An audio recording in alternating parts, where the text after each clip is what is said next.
केदारनाथ यात्रा के दौरान जब कोई खच्चर रास्ते में मरता है तो उसे खाई में क्यों धकेल दिया जाता है? जब खच्चर रास्ते में बीमार हो जाए तब उसके साथ क्या किया जाता है? वह खच्चर की कीमत कितनी होती है और एक खच्चर कितना पैसा कमा कर देता है? आज इन घोड़े और खच्चरों का वो काला सच जानेंगे, जिसे जानकर आप भी हैरान रह जाओगे। केदारनाथ की कई वीडियो में आपने देखा होगा कि काम न करने या बीमार होने पर खच्चर के मालिक उसे मारते हैं या उसे खाना या इलाज देने के बजाय उसे वहीं मरने के लिए छोड़ दिया जाता है। लेकिन इस बात का छुपा हुआ सच कुछ और ही है, जो हम आपको इस वीडियो में बताएंगे। दरअसल बात यहाँ से शुरू होती है कि केदारनाथ मंदिर ज्यादा से वक्त में खच्चर के मालिक को पूरे साल की कमाई करनी होती है। बाकी के 9 महीने खच्चर को घर पर रखकर देखभाल की जाती है। उन 3 महीनों की कमाई से ही पूरे परिवार और खच्चर के खाने पीने का गुजारा होता है। और खच्चर के घास और बीमार पड़ने पर दवाइयों का खर्च भी करना पड़ता है, जिससे खच्चर की सेहत अगले सीजन तक तंदुरुस्त बनी रहे।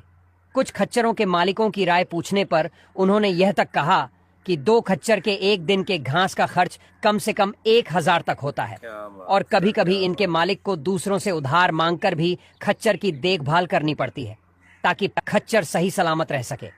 जब केदारनाथ मंदिर खुलता है तब 2 या 3 महीनों में मालिक की भी थोड़ी सी लालच होती है कि खच्चर ज्यादा सवारी करके दे। उसी चक्कर में कभी कभी मालिक लकड़ी से खच्चर को मारता है।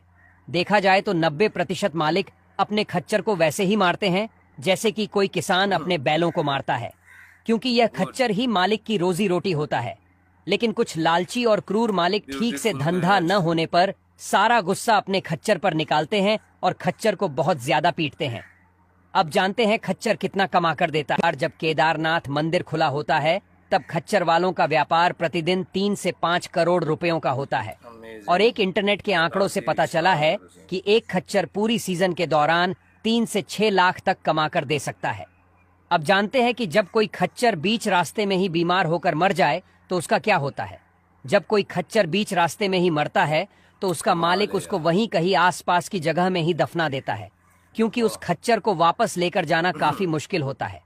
और आजकल गवर्नमेंट के नियमों से इन खच्चरों को नेम प्लेट और जीपीएस ट्रैकर भी लगाया जाता है, जिससे पशु हिंसा कम हो सके।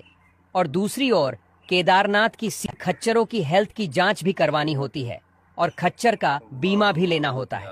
यात्रा के दौरान बीच बीच में खच्चर को आराम देना होता है और कुछ जगहों पर खच्चरों को पीने के लिए गर्म पानी की सुविधा भी की जाती है।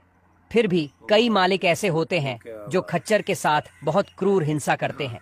लेकिन कुछ मालिक अपने खच्चर को बच्चों की तरह पालते हैं और बिजनेस करते हैं। खच्चर से यात्रा करना गलत है या सही? कमेंट कीजिए।